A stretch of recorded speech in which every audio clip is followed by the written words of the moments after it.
No judgement please. ఇది just నా experience and opinion మాత్రమే.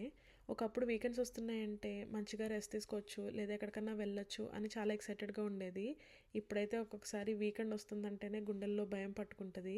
ఎందుకంటే వీకెండ్ అంతా ఆర్య ఎనర్జీని మ్యాచ్ చేస్తూ, దాన్ని ఎంగేజ్ చేయడము, దాన్ని చూసుకోవడము, ఇదంతా it's not an easy task. Especially working మదర్స్‌కి వీక్ అంతా బిజీగా ఉంటది. ఒక్కరోజన్నా జస్ట్ మైండ్‌ని స్విచ్ ఆఫ్ చేసుకోవడానికి ఉండదు. వీకెండ్ కూడా బ్రెయిన్ అంతా యాక్టివ్‌గా, అటెంటివ్‌గా, కాన్షియస్‌గా ఉంటది ఆర్య విషయంలో. I know it sounds a bit mean, but ఇదే రియాలిటీ. నాకైతే ఆఫీస్‌కెళ్ళడమే ఒక పెద్ద బ్రేక్ లాగా అనిపిస్తది. I'm so fortunate I have help at home. మా అత్తయ్య కానీ, మా పేరెంట్స్ కానీ ఆల్టర్నేట్ చేస్తూ ఉంటారు ఆర్యని ఫుల్ టైమ్ టేక్ కేర్ చేయడానికి నేను ఆఫీస్‌కెళ్ళినప్పుడు. But stay at home moms గురించి తలుచుకుంటే ఒక్కొక్కసారి నిజంగా భలే బాధ, భయమేస్తది. ఎందుకంటే డే అంతా ఎనర్జీని హ్యాండిల్ చేయడం అనేది it's definitely not an easy task.